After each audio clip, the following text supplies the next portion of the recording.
If you're listening from a city that still has its own old stones and secret names, leave that city in the record here. And if you want these forbidden chronicles to continue, quietly, faithfully, subscribe, and keep the candle lit. Now open the first page and listen. Before the dark elves had a name to fear, they were simply elves, proud, brilliant, and dangerously certain that the world belonged to them. That certainty was older than any mortal kingdom. It lived in the earliest myths of the people, when the Seldarine shaped the soul of elvenkind, and Corellin Larethian stood as the axis of their divine order. Later bards would sing that the gods were united, that the elven pantheon was a flawless circle of beauty and purpose. But circles have weak points. They only need one crack. Araushni was once counted among the divine powers of elvenkind, close to Corellin, intimate with the fate of the people, moving through the celestial courts, not as an enemy, but as one of their own. That fact is the first wound. The most catastrophic betrayal in elven memory did not come from outside the house. It rose from within it. Her plot was not a moment of anger. It was architecture. Patient, deliberate, precise. A design meant to unmake Corellin's authority and replace it with her own will. Some tell it as a naked bid for power, others as a deeper hunger, the need to control what elvenkind would become, and who would be allowed to decide. Either way, the outcome is the same. When the treachery surfaced, it was judged as unforgivable, and then the story becomes irreversible. Araushni was cast down, torn from the grace she had once worn like a second skin, and remade into Lolth, the Spider Queen, the Demon Queen of spiders. Her fall did not end with exile. It ended with transformation. The punishment was not only distance from Arvindor, but a new nature shaped by corruption, hunger, and the cold logic of webs. Everything connected, everything trapped, everything feeding on something else. This is the second wound. Lolth did not stop being a power over elves when she fell. She became a different kind of power, one that did not ask elvenkind to rise, but offered them permission to descend. Divine betrayal alone, however, does not create a people like the Drow. For that, you need mortals who are already leaning toward the edge. On the surface of Faerun, elven realms rose like green cathedrals, ancient forests held in living balance by art, tradition, and high magic. Yet not every elven kingdom carried the same restraint. In the south, the realm remembered as Elithir grew into something sharper. Its people, later named the Elithiri, were not born as monsters. They were elves shaped by pride, rivalry, and the belief that conquest was a rightful expression of superiority. That belief is easy to romanticize until it becomes doctrine. Doctrine turns into policy. Policy turns into war. The Crown Wars did not begin as a single declaration. They were a slow poisoning of kinship, centuries of distrust between elven kindreds, grievances turned into campaigns, insults answered with blades, then with spells. Each war made the next war feel justified. Each necessary act reshaped what elven civilization allowed itself to do. And in that widening space of permission, Lolth's influence found its anchor. Not as a sudden conversion, not as a public revelation. Lolth works best in private. She offers her truths to those already convinced they deserve more than they have. She does not need to invent ambition. She only needs to sanctify it. Under her gaze, the old elven virtues, beauty, mastery, pride, and craft, can be twisted into tools. Beauty as domination, mastery as cruelty, pride as the right to erase rivals. That is how a fallen goddess recruits without marching an army. She waits for a people to become receptive to the shape of her promise. As the Crown Wars deepened, the line between elven and unthinkable began to blur. Magic that had once guarded forests and preserved harmony was turned outward. The most devastating decisions were not made on battlefields, but in halls where spellcasters weighed whether restraint was still worth the cost. In those years, the Elithiri did not merely fight other elves. They embraced darker arts, methods that did not care what survived afterward. This is where the tragedy turns from rivalry to rupture. An elven war can end with treaties. A war that stains the land itself does not heal cleanly. One calamity, remembered as the Dark Disaster, became a scar in the elven memory of the Crown Wars, a moment when devastation spread beyond any single army's intent, and whole regions were left shattered. When magic is unleashed at that scale, it stops being a weapon and becomes a verdict on the soul of the ones who cast it. In elven telling, it was not only the destruction that mattered, but what it revealed, that a portion of elven kind had decided there were no limits that still applied to them. That revelation is the midpoint truth of this chronicle. The birth of the Drow begins not with their curse, but with a choice, an embrace of methods that made condemnation inevitable. The response did not come from elves alone. It came from the Seldarine. In elven theology, Corellon is not simply a patron. Corellon is the measure by which elvenkind understands itself. When the Elithiri crossed the threshold into dark pacts and ruinous magic, it was not treated as a political crisis. It was treated as a spiritual breach, an affront that threatened the identity of the people as a whole. Judgment, when it came, was absolute. The Elithiri were transformed. Their skin darkened to the color of deep stone and midnight shadow. Their hair turned pale, as if drained of sunlight. Their eyes took on the glow of embers in darkness. This was not a secret evolution and not a slow adaptation. It was remembered as a curse, an outward mark of inward corruption, visible to all, impossible to deny. And then came the next blow: exile. The descent drove them from the surface world they had once believed they owned. It pushed them down into the Underdark, into caverns where air is thin with ancient dust, where light is a rumor, and where survival is a daily bargain with hunger and fear. It was not merely relocation, it was severance. The sunlit forests, the ancestral glades, the places where elven souls felt closest to their origin, these were taken from them. For the newly made Drow, the punishment was not only what they lost, it was what they became trapped with: each other, their resentments, their old hierarchies, their need to justify themselves. And that is where Lolth returns as the final, cruel convenience. A people cast down will either repent or rewrite the meaning of the fall. Lolth offered the rewrite. In the deep places where the surface could not reach them, she offered a new center of gravity. Not Corellon's beauty, but Lolth's certainty. Not harmony, but dominance. Not grace, but power purchased through obedience and fear. This is the last truth of the first page.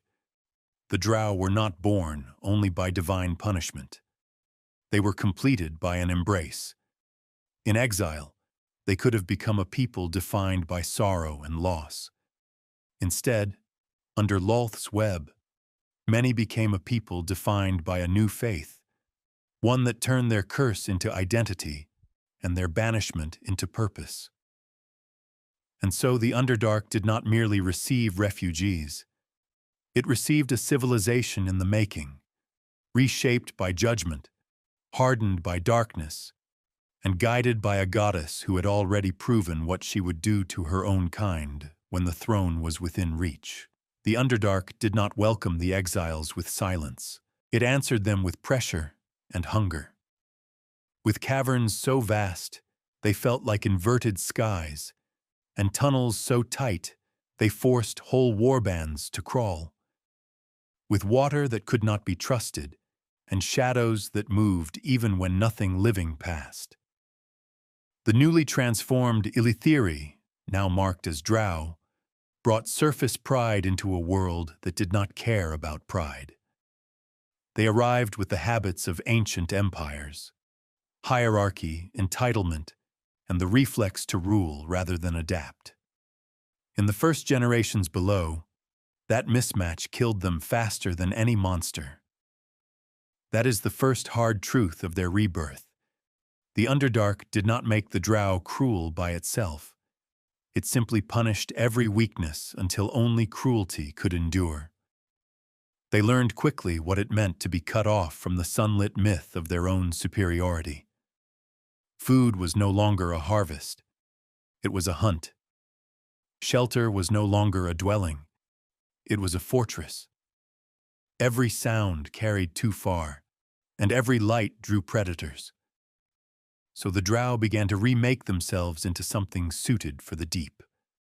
Not as a single nation, and not in peace. They fractured into enclaves, warbands, rival clans, each group believing it had inherited the right to lead the others. Old grudges from the Crown Wars followed them like a fever. Titles and bloodlines still mattered, even when both meant little against the dark. And into that disorder, Lolth offered structure. She did not rebuild them out of mercy. Lolth does not heal. She organizes. Where the Seldarine's judgment had stripped away their place in the surface world, Lolth offered a new center. Worship that was not gentle but transactional. Not devotion as love, but devotion as survival. In the deep places, she made a simple promise feel like revelation: serve and be strengthened, doubt and be consumed. The first priesthoods rose around that promise. They were not merely spiritual leaders. They became interpreters of danger. They dictated which tunnels were safe, which rivals were cursed, which sacrifices were necessary. In a realm where fear was constant, anyone who claimed to speak for the power behind the fear gained authority almost immediately. And Lolth rewarded that authority in ways the Drow could not ignore. Her agents, Yolkol, her shape-shifting handmaidens, are remembered in Drow lore not as distant myths, but as intrusive presences, appearing where betrayal was ripening and where a lesson needed blood to be understood. Sometimes they came as beautiful Drow women, sometimes as something else entirely. But the meaning was always the same. Lolth was not merely a goddess. She was nearby. That closeness changed everything. A people can resist a distant god. They can debate a silent heaven. They cannot easily resist a deity who intervenes, punishes, and rewards in the span of a single night. So the Drow began to build their society around the assumption of scrutiny. Constant, intimate, lethal scrutiny. Every alliance became temporary. Every vow became conditional. Faith was measured not by hymn or charity, but by the willingness to act when Lolth demanded action. The second truth is darker. Under Lolth, loyalty became a weakness unless it served power. This is where the shape of Drow civilization takes on its most recognizable form. Lolth's cult did not merely govern public ritual. It rewrote family itself. In many Drow communities, the priestesses of Lolth rose above warriors, merchants, and mages, not because they were kinder, but because they held the most direct claim to the Spider Queen's favor. That favor was the only shield strong enough to matter. With priestesses ascendant, the great houses formed as engines of survival and ambition. Houses were not just noble lines. They were armed corporations of blood, faith, and murder, each one striving to climb while ensuring rivals fell. In that system, power did not pass gently from parent to child. Power was seized, proven, and defended. And Lolth watched. Always. Around the middle of this descent into structure, the Drow faced a choice that would have reshaped them if they had taken it. Because Lolth was not the only divine voice that reached them. Ilistrae, daughter of Corellon and Lolth in the oldest tellings, remained a living reminder that the Drow were not created to be damned. She offered a path of return, difficult, dangerous, and deeply unpopular among those who had built their identity on exile. Faerun, another child of the same broken divine legacy, offered something else. Freedom from Lolth's matriarchal iron, a Drow destiny built on stealth, ambition, and male-led power. Even in the Underdark, the Drow were not spiritually uniform. They were contested territory. That contest is the anchor of this part. The Drow were not born as a single-minded species of worshippers. They became that way through suppression. Lolth understood what competing paths meant. Competing paths create doubt. Doubt creates choice. And choice is the one thing Lolth cannot tolerate in her web. So her doctrine did what all total powers eventually do. It made alternatives synonymous with treason. Those who listened to Ilistrae became heretics. Those who favored Faerun became threats. Communities that tolerated other devotions were destabilized, sometimes from the outside, sometimes from within, as ambitious priestesses used impiety as a weapon to destroy rivals and seize resources. In the Underdark, a religious accusation was never merely theological. It was political. It was economic. It was a death sentence disguised as a prayer. And it worked. Not because every Drow believed Lolth was right, but because enough Drow believed Lolth was present. That difference matters. A society does not need universal faith to be controlled by a god. It needs a universal fear of consequences. As the centuries hardened, the Drow began to cultivate a set of practices that looked like culture, but functioned as control. Public ceremonies became tests. Promotion became ritual. Punishment became spectacle. Even victory was framed as proof of Lolth's favor, while failure was framed as divine disgust. The Drow did not simply worship. They performed their worth repeatedly before a goddess who treated performance as currency. And slowly, something terrible became normal. Children were raised to understand that affection could be weaponized. Allies were selected like tools.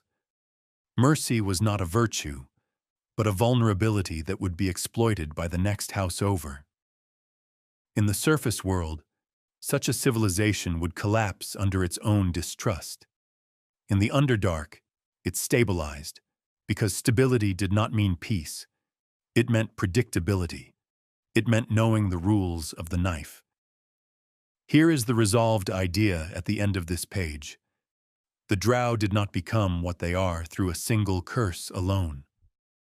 They were forged by a second transformation, social, not physical, where Lolth's nearness turned fear into law and law into identity. The tragedy is not only that they fell from the light, but that they learned to build a functioning world out of the very thing that punished them. Constant, sanctified betrayal.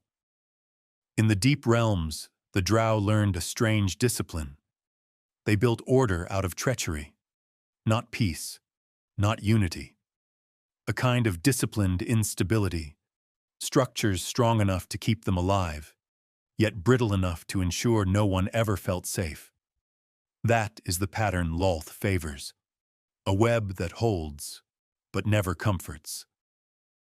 The first great Drow settlements were not founded as enlightened cities. They were founded as answers to immediate terror, places where patrols could be organized, fungus farms defended, water sources claimed, tunnels mapped, and enemies kept at bay. But the moment stone walls rose, another need surfaced, stronger than food. A reason. The Drow did not only want to survive the Underdark, they wanted their exile to mean something. And Lolth offered meaning in the only language that felt honest down there: dominance. So the earliest temples did more than hold rites. They defined reality. They decided what counted as victory, what counted as failure, and what counted as sin. Under the Spider Queen, sin was never abstract. It was weakness made visible, and visible weakness in Drow society is an invitation. A priestess could speak softly and still ruin a house. A whispered accusation of disfavor could strip a rival of allies overnight. A single sign, interpreted the right way, an ill-timed cave-in, a brood of spiders behaving oddly, a patrol lost in the dark, could become proof that Lolth had turned her face away. The first revelation the Drow internalized was cruel and practical. Divine truth can be manufactured, as long as the goddess is feared enough to make it believable. From that point, politics became ritual. In time, the Drow's most famous social engine emerged: the Great Houses. A house was not merely a family. It was a fortress, an army, a treasury, a network of marriages and assassins, a hierarchy of blood and favors. The house existed to rise. It could not rise without hurting something else, and the city existed to contain that violence, just enough. Here is the paradox that shaped them. Lolth is a goddess of chaos, yet Drow civilization survives through rules. But they are rules designed to keep chaos productive. In many Drow cities, open warfare between houses was constrained not because the Drow suddenly became civilized, but because uncontrolled conflict threatened the city's survival. Violence was not forbidden. It was scheduled, aimed, and disguised. If a rival had to fall, it was made to look like an accident, a private vendetta, a sanctioned duel, a slave revolt that just happened at the right time. A house could be bled slowly for years, its trade disrupted, its allies seduced, its patrol routes misunderstood, its children turned against each other, until the final strike looked less like murder and more like inevitability. That is the second revelation. The Drow did not merely tolerate deceit. They trained it. They refined it until it became a civic skill. Yet training requires institutions. In the strongest Drow cities, formal academies rose beside the temples, places where young nobles were shaped into tools worthy of their houses. Warriors were drilled into lethal discipline. Wizards were taught to treat power as leverage, not wonder. Priestesses were taught something harsher than doctrine. They were taught entitlement. Lolth's clergy did not simply claim authority. They were raised to believe authority was their natural condition.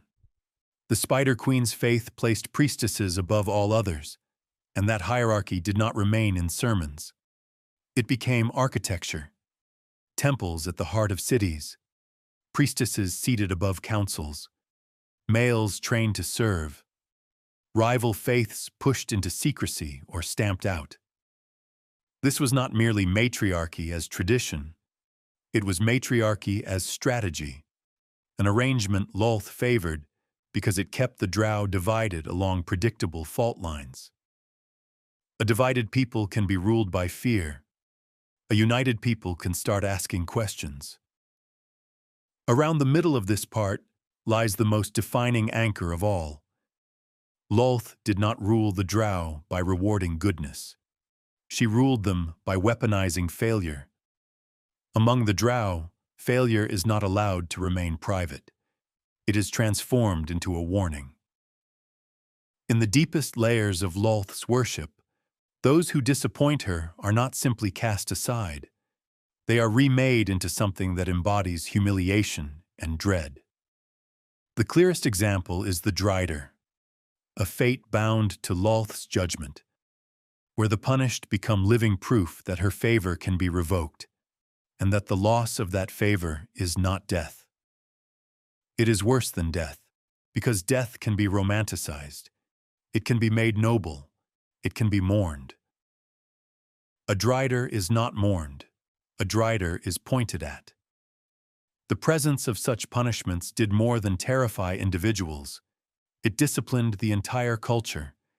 It told every ambitious priestess and every arrogant warrior a single, relentless lesson. You may scheme, you may climb, you may even betray, but never forget who owns the web. That lesson became the invisible foundation under every tower and temple. And still, in spite of all that control, the drow did not become uniform. Some resisted, quietly.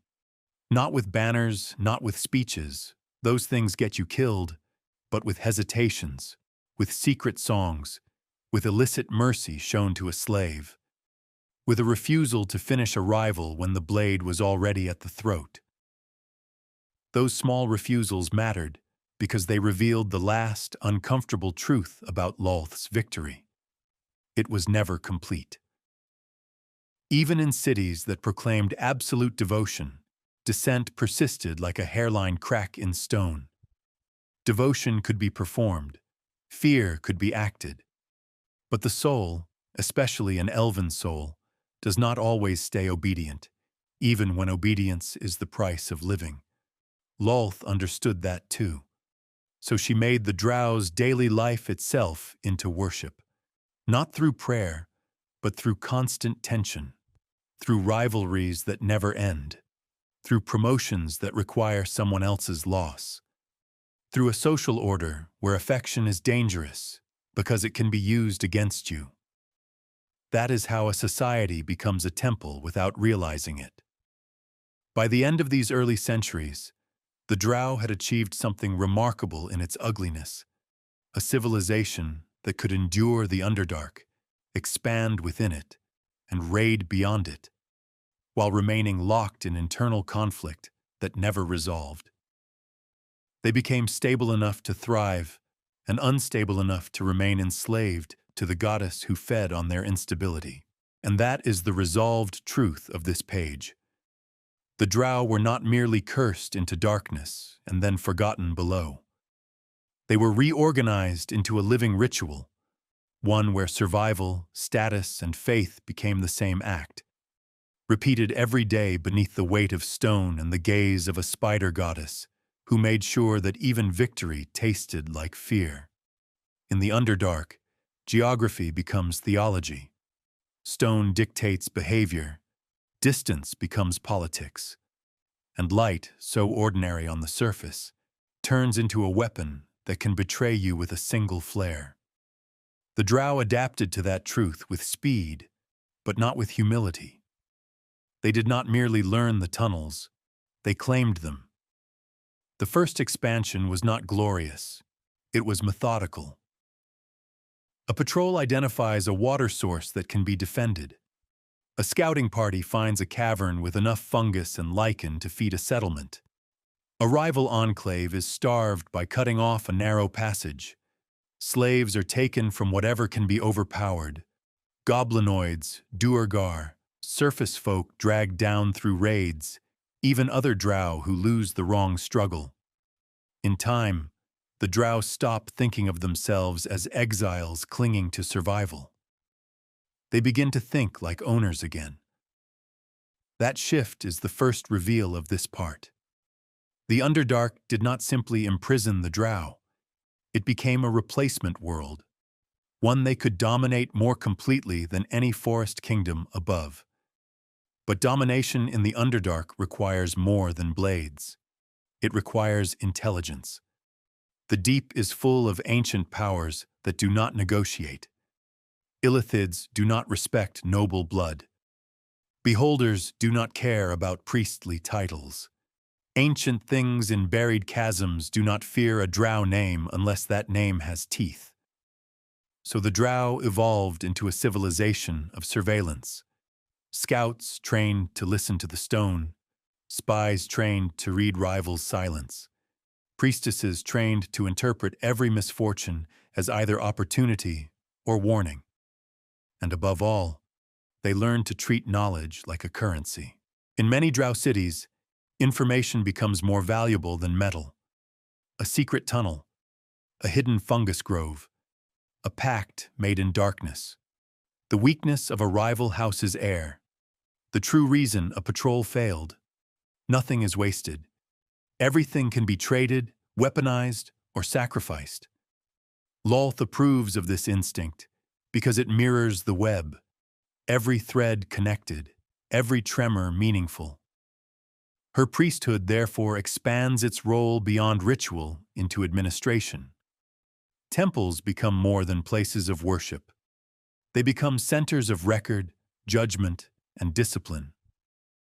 A priestess does not need to command an army openly if she can decide which house has permission to raid, which rival's success is interpreted as impiety, and which political marriage is blessed rather than condemned.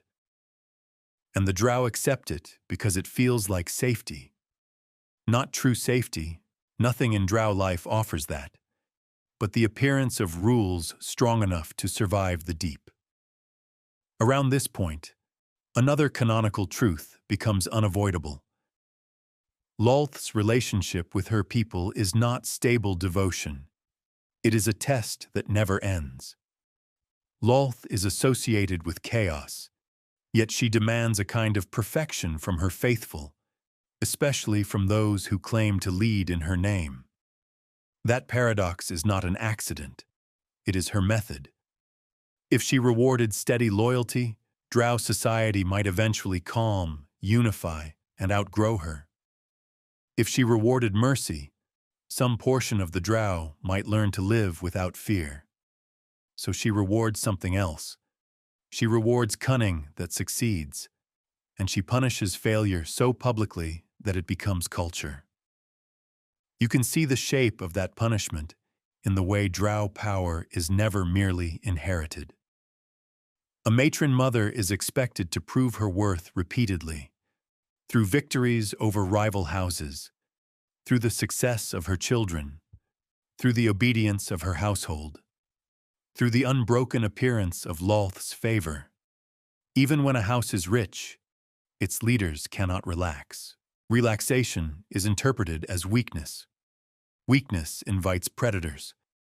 Predators in drow life often wear the face of family. This is the midpoint anchor. Lolth did not create drow society as an orderly tyranny. She created it as a perpetual audition. That reality spills into drow magic itself. Below the surface, certain regions are saturated with strange energies, Faerûn, that distort divination and warp the certainty of spells. In the Underdark, even arcane mastery does not guarantee clarity. A prophecy can fracture. A scrying attempt can fail. A spell can behave differently than it would beneath the sun. So the drow learn to operate with controlled uncertainty. They build redundancies. They rely on layered plans. They cultivate plausible deniability as a survival trait. Their mages become tacticians as much as scholars, because raw power is useless if it cannot be aimed safely in a world where magic itself can become unreliable. Lolth's priestesses exploit this instability. When magic becomes unpredictable, interpretation becomes power. A failed divination can be framed as Lolth's silence. A miscast spell can become Lolth's displeasure. A sudden success can be marketed as proof of chosen status. In that environment, theology is not merely belief, it is leverage. Yet even as Lolth strengthens her grip, the Underdark forces the drow into another transformation. They become a raiding people. There are practical reasons. The deep does not produce everything the drow desire. Rare materials must be seized or traded for. Slaves are always needed, Because drow society consumes labor the way a fire consumes air. And there is a deeper reason, sharper than practicality. The drow never stopped thinking of the surface as something they were wrongfully denied. Raids become more than economics. They become revenge dressed as necessity. Drow warbands learn the ways up, through forgotten caverns, hidden passages, sinkholes masked by illusion. They emerge at night. They strike quickly. They take captives. They leave corpses arranged as warnings. Then they vanish back into stone where pursuit becomes a slow death. On the surface, these raids feel like senseless cruelty. From within drow culture, they become proof that exile did not end their power. Proof that the curse did not make them small. Proof that the sunlit world can still bleed. And once the drow accept raiding as identity, they require an even colder structure at home. Slavery becomes foundational. This is not an incidental cruelty. It is an architecture of control. Slaves do more than work. They serve as status symbols, bargaining chips, and disposable shields in house conflicts. A house that cannot maintain a slave force appears weak. A house that loses slaves to rebellion appears incompetent.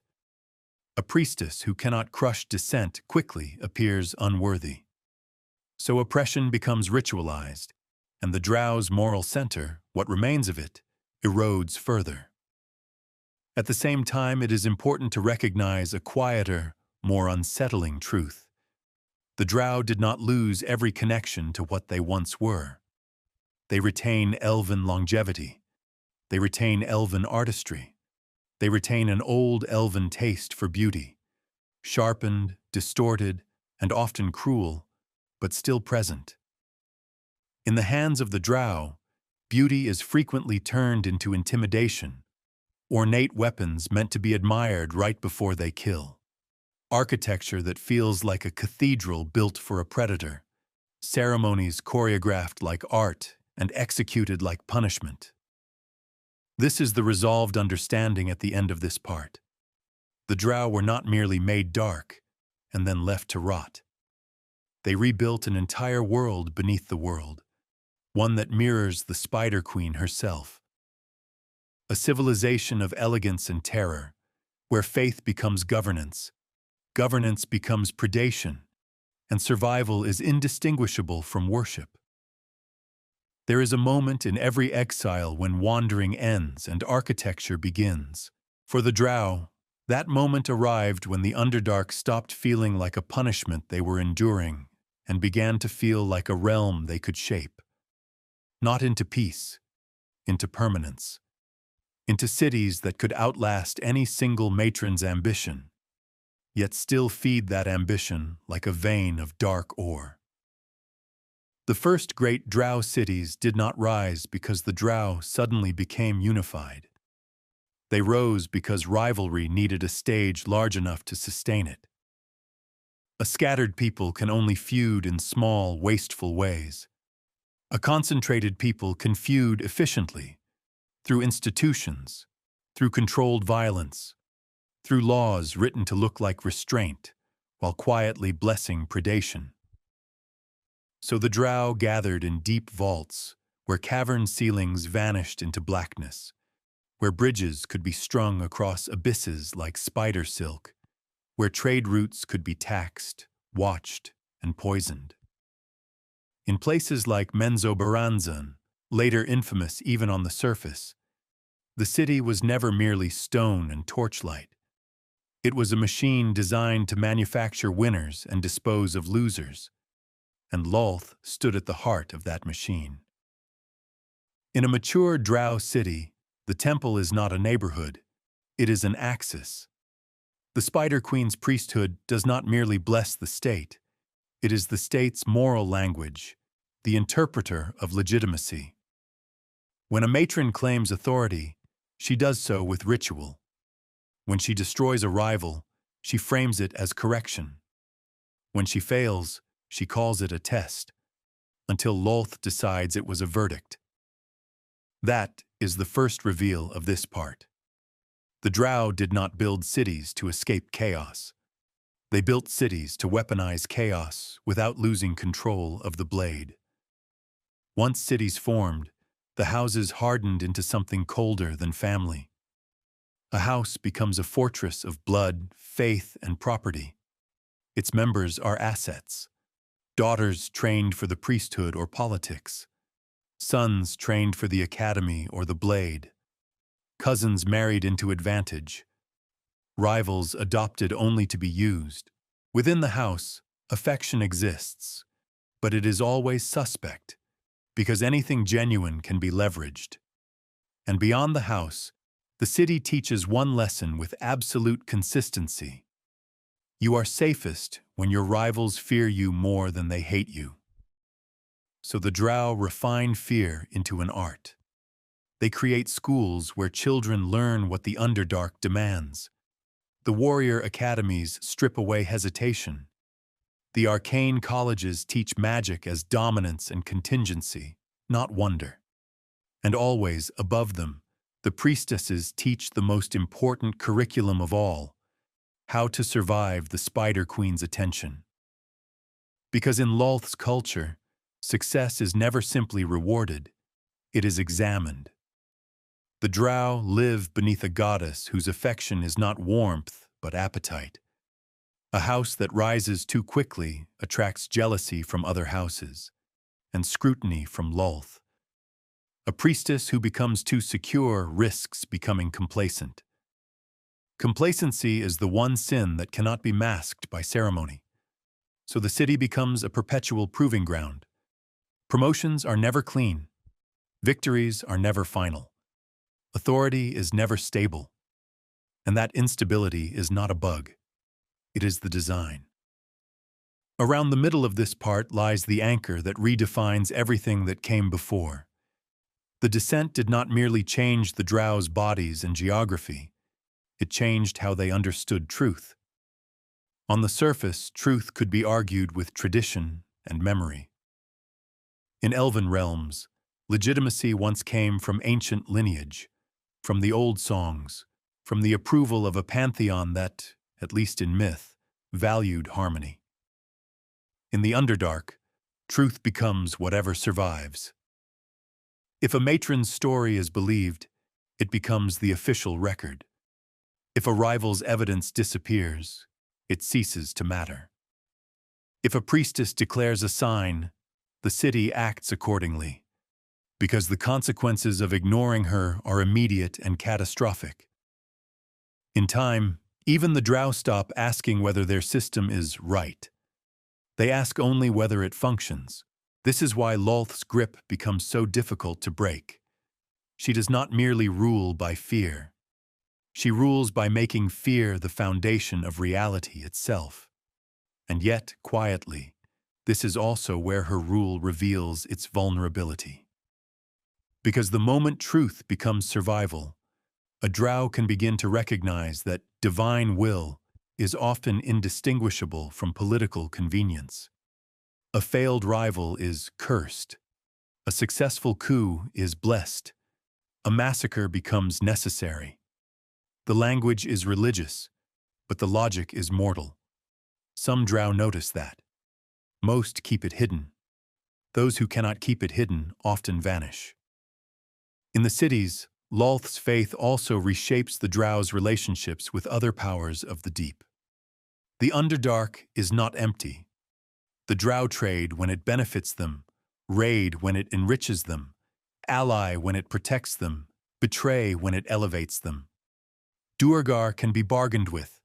Surface merchants can be deceived. Even ancient Underdark horrors can sometimes be avoided with the right bribes and the right routes. But the Drow never forget the lesson of their origin. A people can be transformed by divine judgment.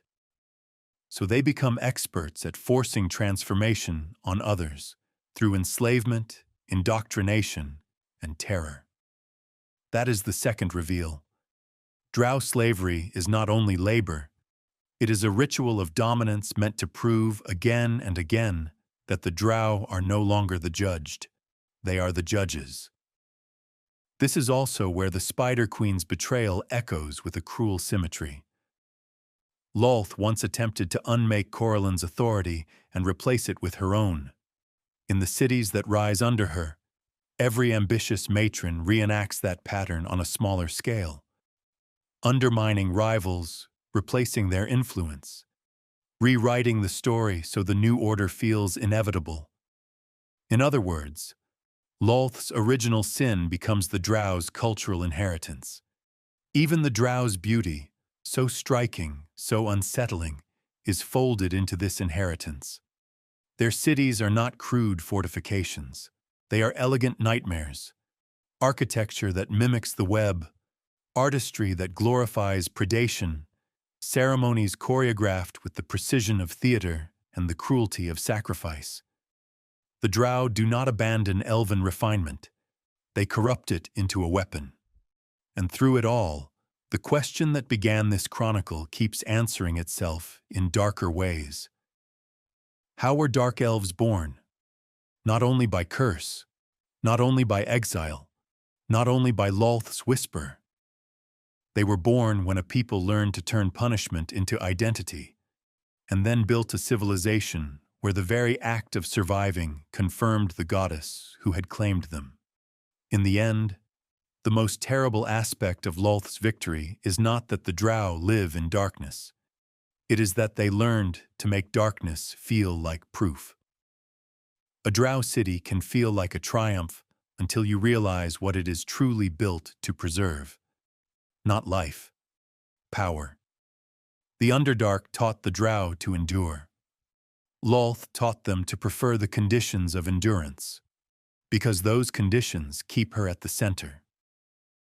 In the oldest surface tellings, the descent is framed as an ending, the moment the Dark Elves were punished and driven away.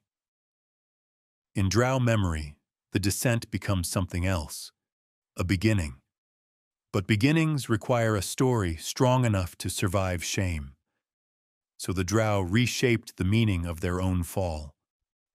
Among elves of the surface, the transformation into Drow is remembered as a curse, an outward sign of inward corruption, a divine verdict that severed the Elithiri from the people. Among Lolth's faithful, that same moment is retold as selection, not rejection, but refinement. They were not cast out, the Drow whisper to themselves. They were claimed. This is the first reveal of this part. Lolth's greatest act of control is not forcing the Drow into darkness, but persuading them that darkness proves they were meant for her. That persuasion does not happen through philosophy. It happens through ritual pressure. Every Drow learns early that belief is less important than performance. A priestess does not need to prove Lolth is worthy. She only needs to prove that disobeying Lolth carries consequences. The temple's power therefore rests on two pillars: visible fear and the constant production of signs. A rival house suffers an accident. A promising heir collapses in sudden illness. A patrol returns with fewer soldiers than it sent out. The faithful are taught to see Lolth's hand in everything, especially misfortune. That habit collapses the space where doubt could grow. When every event is a message, there is no neutral ground. And if there is no neutral ground, there is no safe way to question the one interpreting the messages. The Drow did not merely become religious, they became conditioned. Yet there is an uncomfortable complication that never fully disappears. The Drow know in their bones that Lolth is a betrayer. They remember, whether as myth, theology, or taboo history, that Lolth began as Aroshni, a power who turned against her own. That knowledge creates a dangerous intimacy between goddess and worshipper. It means the Drow do not worship a flawless guardian. They worship a victor who rose through treachery. And that changes the moral atmosphere of everything beneath her. A Drow can betray and still imagine themselves devout. Because betrayal is not an anomaly in Lolth's story. It is the engine of it. A priestess can destroy a rival and call it piety, because the Spider Queen's own ascent was defined by the destruction of rivals. This is the second reveal. Lolth does not merely tolerate the Drow's cruelty. She sanctifies the method that produced her. But sanctification is never enough. Lolth demands proof. So Drow society becomes obsessed with demonstration, of faith, of superiority, of control. Festivals are not celebrations. They are trials. Promotions are not recognition. They are declarations that must be defended. Even family bonds become unstable, because any stable bond might compete with Lolth's claim. In many Drow traditions, it is not simply expected that a child obey a matron. It is expected that a child be useful to the house, and that usefulness is judged by results. A daughter's worth can be raised through priestly advancement, through political marriage, through the destruction of a rival.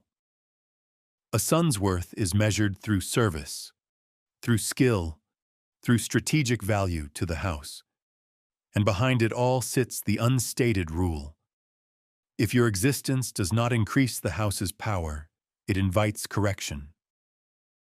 Correction in the Drow world can take many forms. Some are quiet, disinheritance, exile into a dangerous patrol assignment, a mistake in the distribution of supplies, a rumor placed carefully where it will do the most harm. Some are not quiet at all. Lolth's punishments, those that reshape bodies and identities, are remembered precisely because they do not merely kill, they teach. They turn an individual into a warning so vivid that the lesson spreads without a sermon. Around the midpoint of this part is the anchor that changes how the listener should understand the Drow's origin. The curse of the Drow did not end when their skin darkened and their eyes changed. It continued as a system. The physical transformation marked them. The social transformation bound them. But the deepest transformation was spiritual. The slow acceptance that their worth must be proven through domination, because domination is the only language their goddess consistently rewards. When you see Drow cruelty through that lens, it becomes less like a strange cultural preference and more like a coerced habit, one that still carries responsibility, but also reveals the trap. A Drow raised under Lolth is taught from childhood that mercy is not merely risky, it is heresy. And yet, because this is still elven blood, still an elven soul, another current persists beneath the official doctrine. The Drow have never been as monolithic as surface folk want to believe. Even in the deepest Lolthite cities, the existence of other Drow faiths remains a quiet scandal.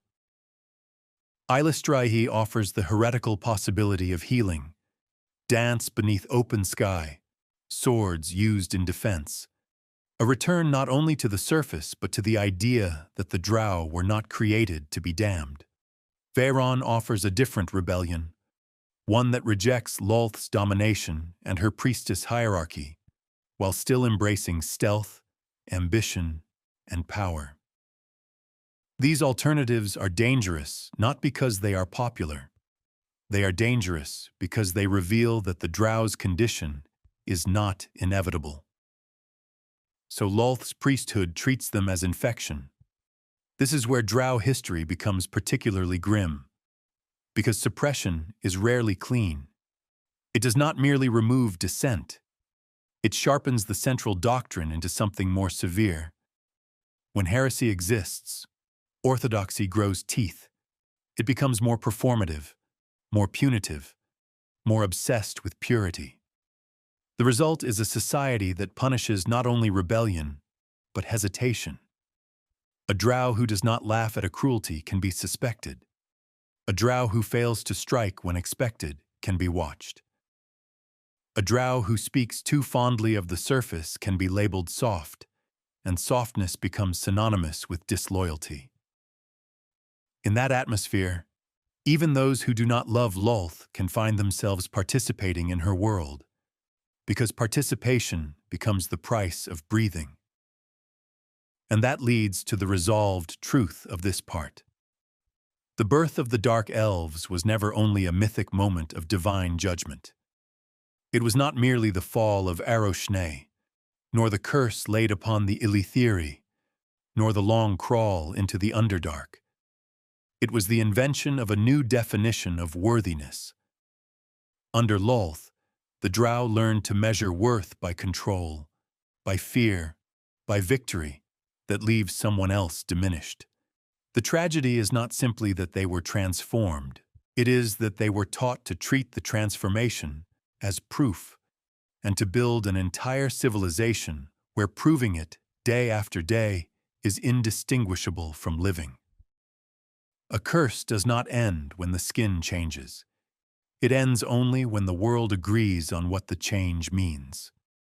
On the surface, the elven realms that survived the Crown Wars carried the memory of the Ilithiri like a scar under silk.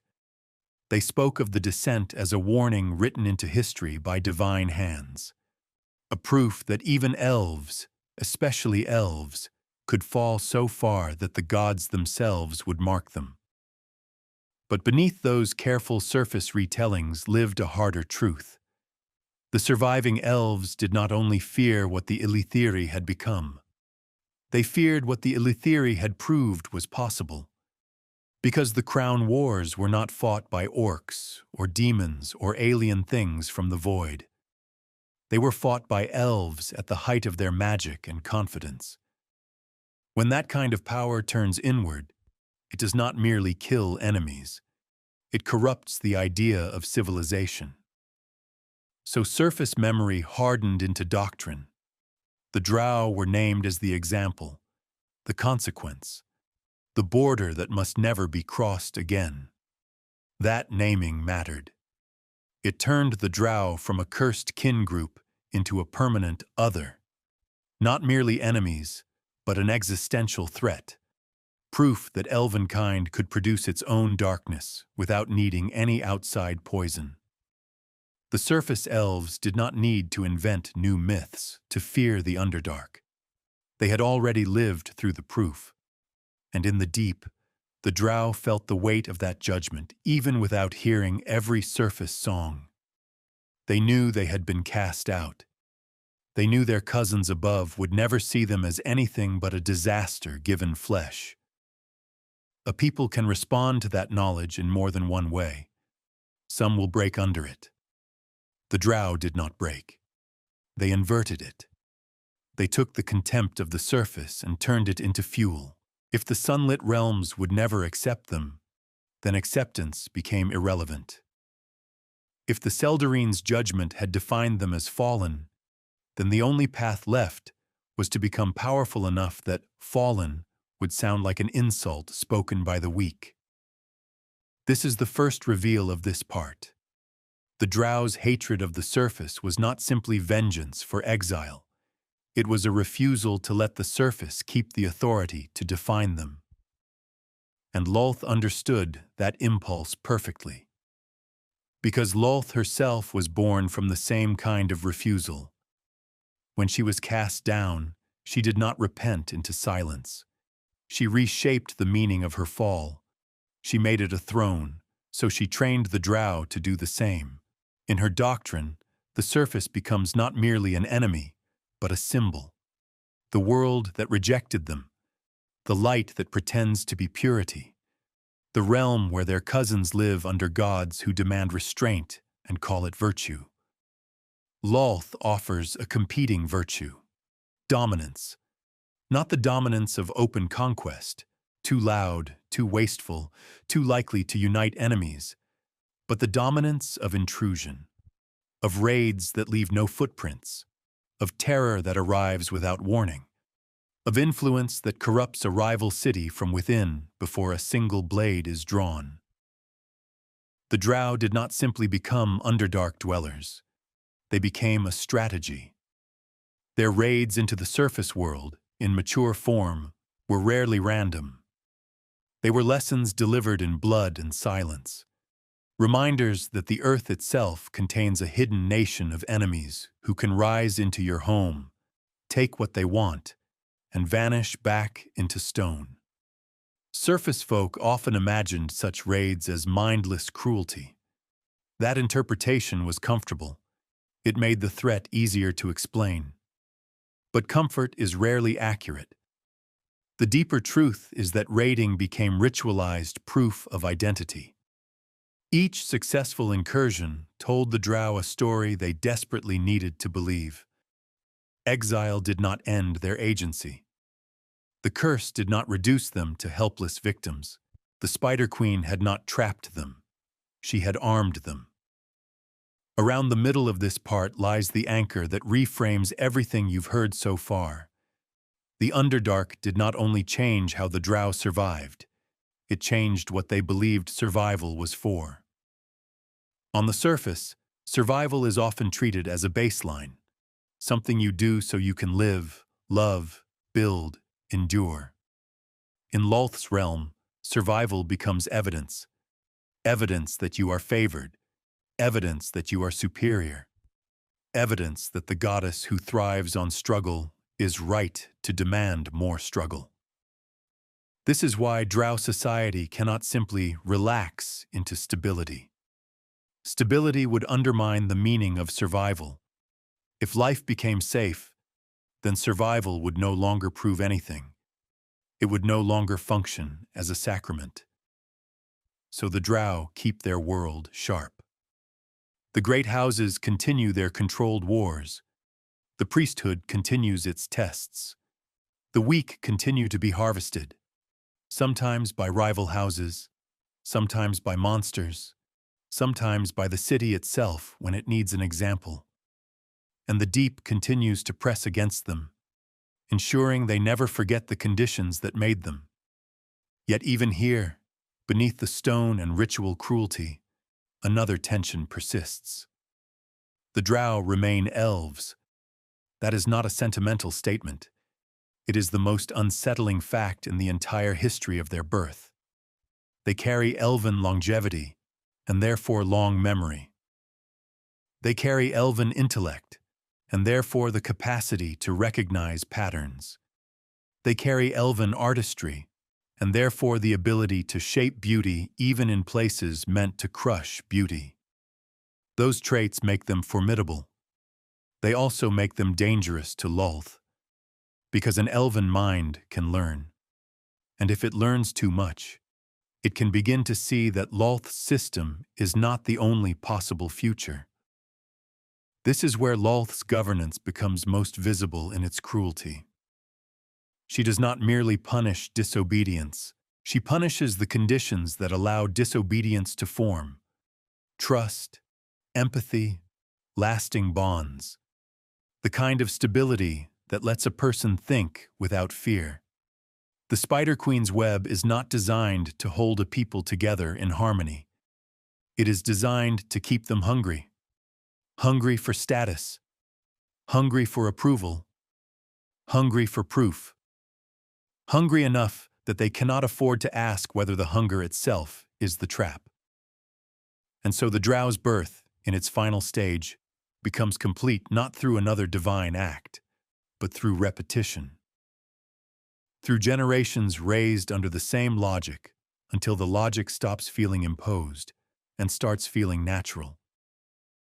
A child taught that betrayal is wisdom will eventually stop experiencing betrayal as sin. A city taught that fear is safety will eventually stop recognizing fear as captivity. By the time the Drow are fully established as a power beneath the world, the tragedy has matured into permanence. They are no longer just the Illythiri with altered bodies. They are a civilization shaped to mirror their goddess. Brilliant, elegant, predatory, and endlessly unstable. Strong enough to endure almost anything, yet structured so that the very strength that sustains them also keeps them chained. And that is the resolved truth of this page.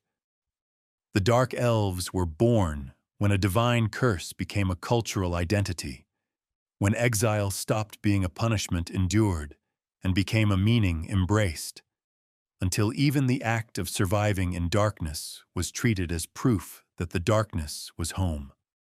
If the Underdark is the Drow's body, then faith is their bloodstream.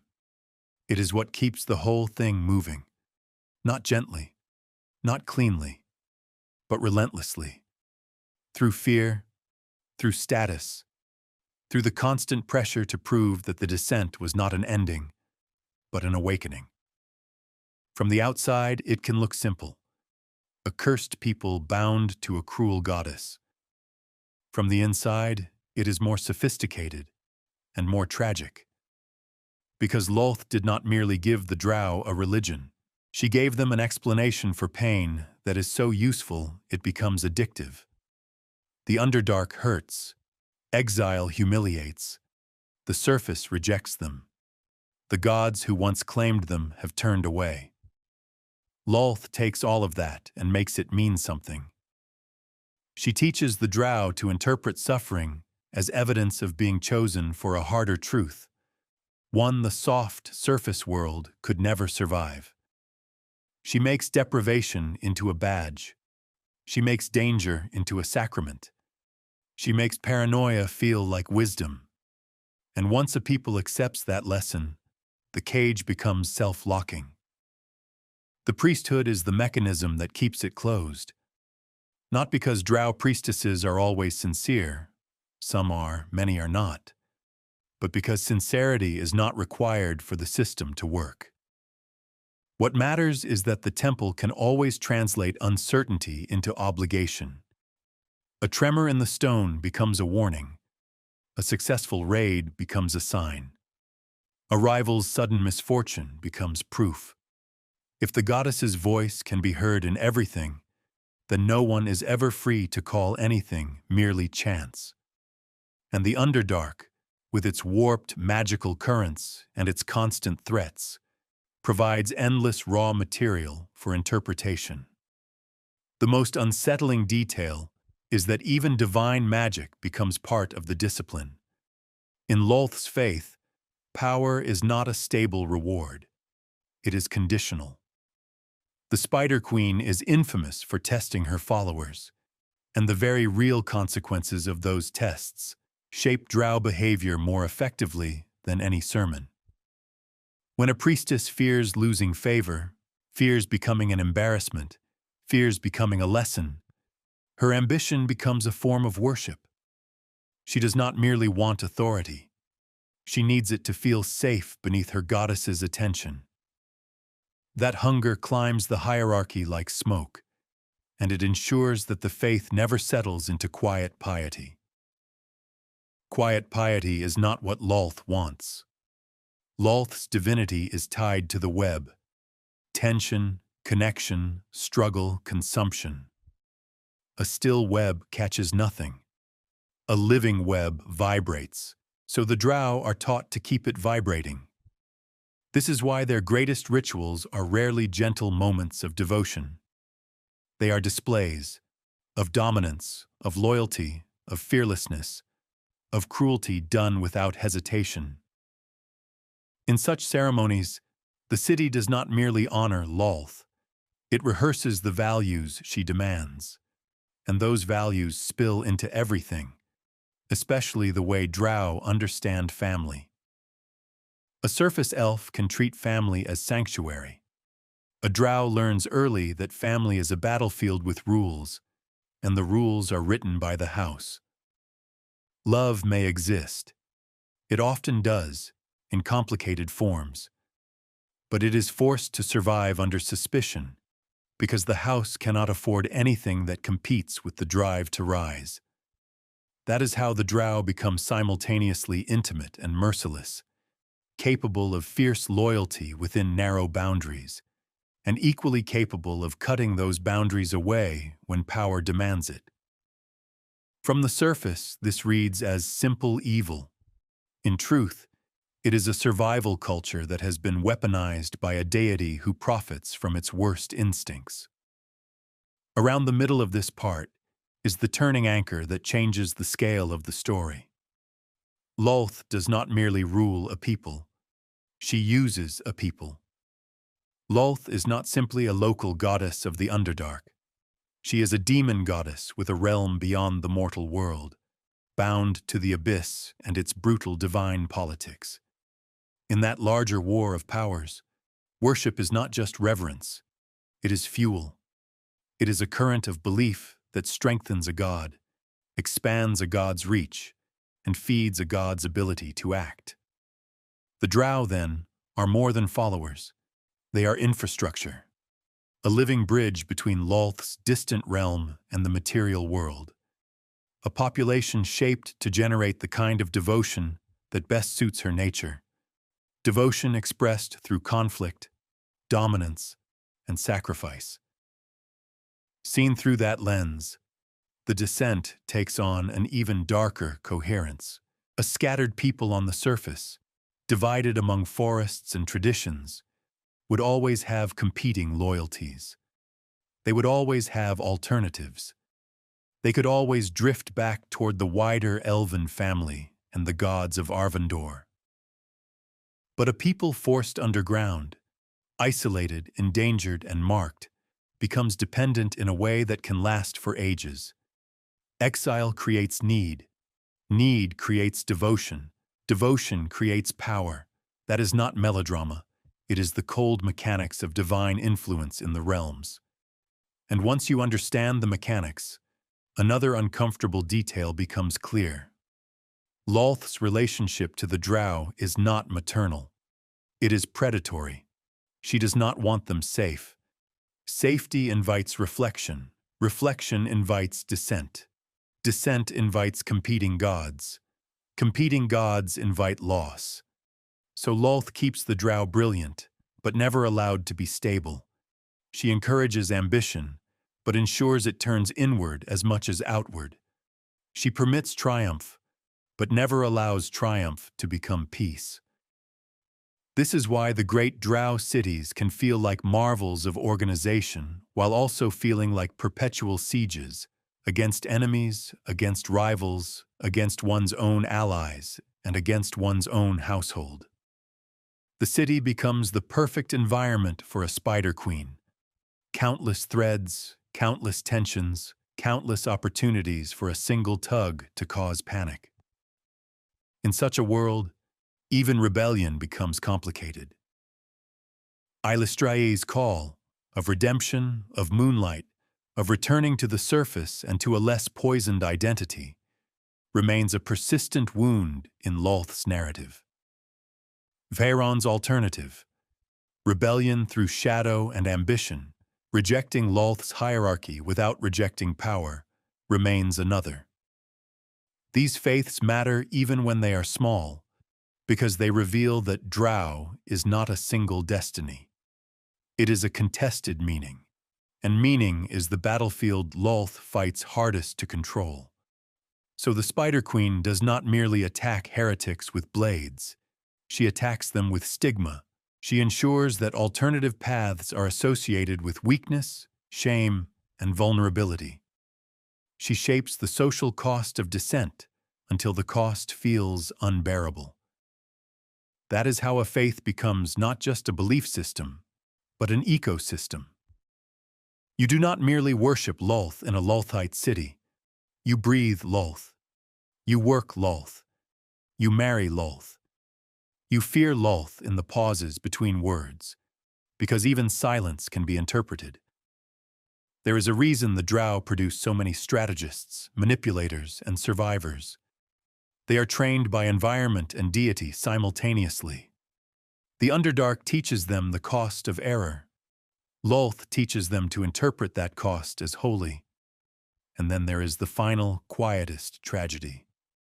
Because even in the height of Lolth's apparent victory, the Drow remain haunted by what they lost. Not only sunlight, but the possibility of being understood as part of a larger people. Surface elves remember them as a lesson. Surface humans and dwarves remember them as raiders in the dark. Few see the deeper truth. that the drow are also a warning about what happens when divine betrayal meets mortal pride and is then sealed into a culture by exile. A people can survive almost anything, but survival under the wrong god can become a prison disguised as strength. That is the resolved truth of this part. The birth of the Dark Elves was completed when their suffering was given a purpose that served someone else.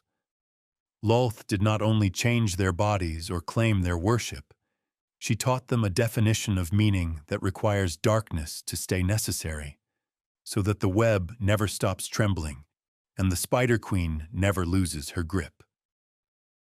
By the time the drow became a name spoken with caution on the surface, the oldest wound had already begun to fossilize into tradition. The descent was no longer a memory held by the first cursed generation. It had become inheritance. A story retold in temples and training halls, hammered into children before they had the words to doubt it. And that is where the birth of the Dark Elves becomes most unsettling, because it stops being an ancient event and becomes a living process. Every drow child born in the Underdark inherits more than dark skin and eyes made for shadow. They inherit an explanation. They are taught, early and relentlessly, that the world above is not simply distant, it is hostile, that the gods of the surface rejected them, that the Seldarine's judgment was not an error to be mourned, but a truth to be answered with strength. Under Lolth, this teaching is not delivered as philosophy, it is delivered as survival training. Trust too easily and you die. Show mercy too freely and you invite the knife. Refuse the Spider Queen, and the city will make an example of you, whether the goddess acts or not. That last point is a quiet revelation the drow rarely state aloud. After enough generations, the web does not always need Lolth's direct pull. The city can pull itself. It is easy, from the surface, to treat drow society as an unbroken wall of worship. But inside the wall, pressure fractures stone. The drow do not all worship with the same heart. They do not all believe with the same depth. Some perform devotion because performance is the price of breathing. Others believe fiercely because fierce belief is the only way to make their suffering feel like it mattered. And a few, always a few, recognize the trap with startling clarity. They recognize that Lolth's tests are not a path toward holiness. They are a method of keeping the drow hungry. Hungry enough to keep fighting each other. Hungry enough to keep sacrificing. Hungry enough to keep proving, day after day, that the Spider Queen's way is necessary because the world is brutal. When the world is brutal, in part because her doctrine keeps it that way. This is not an abstract insight. It has consequences.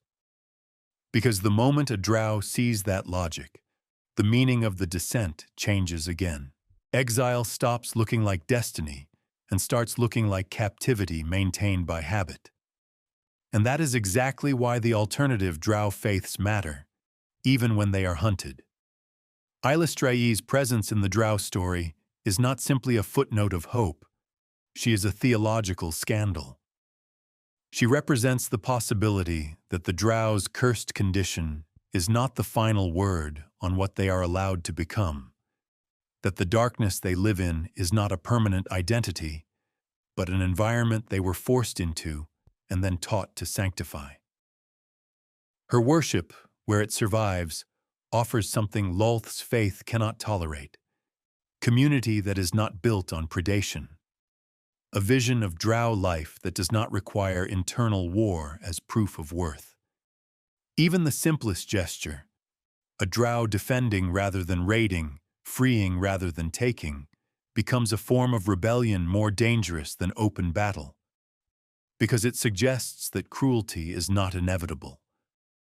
Faerun's role is different, and no less destabilizing. Where Ilistrae threatens Lolth with redemption, Faerun threatens her with competition. A drow who worships him may still hunger for power, may still embrace shadow and ambition, but refuses to accept that Lolth is the only rightful center of Drow destiny. That refusal undermines the priestess's monopoly on legitimacy. Other powers have also touched the edges of Drow devotion across ages, forces that promise power, oblivion, or escape. But the central struggle remains the same. Lolth does not fear enemies who hate her. She fears alternatives that make her unnecessary. Around the middle of this part lies the anchor that reshapes the entire origin story. The birth of the Dark Elves was never only about punishment. It was about ownership. Corellin's judgment marked the Ilithiri and severed them from the elven mainstream. That act created a vacuum, a people cut off, isolated, and forced into conditions where new loyalties would form. Lolth stepped into that vacuum not just as a goddess, but as a claimant. She offered identity where there had been shame, purpose where there had been loss, and a brutal kind of clarity where there had been confusion. But ownership is not maintained by a single ancient act. It is maintained through repetition, through rituals that normalize fear, through social rules that make betrayal look wise, through punishments so vivid that they shape behavior generations later, through a political order where the temple interprets reality, so questioning the temple becomes indistinguishable from risking annihilation. Over time, even the Drow who do not love Lolth can find themselves defending her world, because her world is the only structure they have ever known. A cage, after long enough, can start to feel like architecture. The bars become familiar. The outside becomes myth. And then the most bitter irony emerges. The Drow were made dark elves in the eyes of the surface through a divine curse meant to condemn corruption and excess.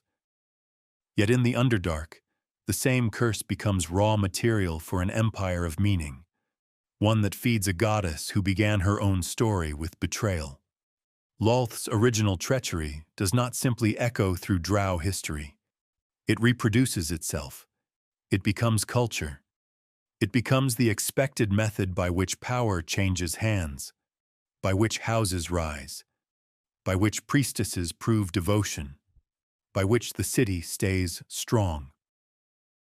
The Spider Queen did not merely give the Drow a religion. She gave them a mirror of her own fall and taught them to admire it as a ladder. And that is the resolved truth of this part.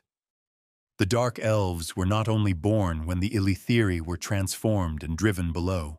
They are born again, generation after generation, whenever a Drow child learns the lesson that Lolth prizes above all others, that to live is to compete, to be safe is to be feared, and to be worthy is to keep the web trembling, even if the trembling is what keeps them trapped. In the oldest elven remembrance, the story begins with a god's court, bright as dawn, disciplined as song. That is how the surface likes to imagine it. Corellin Larethian at the center, the Seldarine in harmony, the people moving beneath them like a single, graceful current. But harmony is not the same as innocence, and in the earliest ages, innocence did not survive contact with ambition. Lolth's betrayal is the first fracture that never truly healed. It is not merely that she tried to overthrow Corellin. It is that she did so from inside the sacred circle, proving that the greatest threats to elvenkind could emerge from elvenkind itself. When she fell and was remade as Lolth, the punishment did not erase her influence. It concentrated it. The Spider Queen did not lose her interest in elves when she lost her place among the elves' gods. She sharpened that interest into hunger. And hunger, unlike honor, is patient. That patience matters because it reveals what the birth of the Drow truly was. It was not a single night when a curse fell like lightning. It was a sequence of moments, each one tightening a net that would later look inevitable in retrospect. The Ilithiri did not wake as monsters. They became vulnerable to Lolth's claim because their own pride had already begun to rewrite their idea of what elves were allowed to do. The Crown Wars were not an accident of fate. They were a long escalation of choices.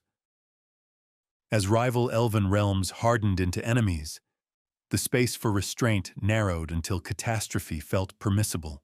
Then came the axe that crossed the final threshold. Devastations remembered in elven history as proof that elven magic, once unchained by rivalry and arrogance, could scar the world itself. At that point, judgment was no longer just likely. It was structurally unavoidable. The transformation of the Ilithiri into drow and their descent into the Underdark stands in the lore as both punishment and severance. The surface remembers it as a warning carved into flesh. The drow remember it, when Lolth is allowed to interpret it, as selection carved into identity. Those two meanings are the heart of everything, because the physical change is only the outer layer. The deeper birth of the Dark Elves occurs when a people accepts a new definition of worth, one that no longer depends on sunlight, kinship, or the approval of Arvindor, but on survival under pressure and dominance over rivals. The Underdark made that definition feel practical. Lolth made it feel holy. That is how exile becomes a homeland without ever becoming peace. In the deep, the drow had to build civilization under conditions designed to strip civilization away. They succeeded, brilliantly, horribly, by turning fear into a governance system and betrayal into a social skill. They raised cities where the temple stands not beside power, but as power. They forged noble houses into engines of ascent, where affection is suspect and weakness is criminal. They made slavery foundational, not as an incidental cruelty, but as proof that they would not remain the judged. They would become the ones who judge. And still, even here, the story refuses to become simple. Because Lolth's greatest triumph is also her clearest confession. She cannot keep the drow by love. She keeps them by necessity. Her tests, her punishments, her insistence on perpetual struggle, these are not signs of a serene and confident goddess. They are signs of a ruler who understands that stability creates room for other voices, for other gods, for other meanings. That is why the existence of alternatives, Ilistrae's call to redemption, Faerun's call to rival ambition, matters even when it is whispered in hiding. Those faiths do not simply offer different worship.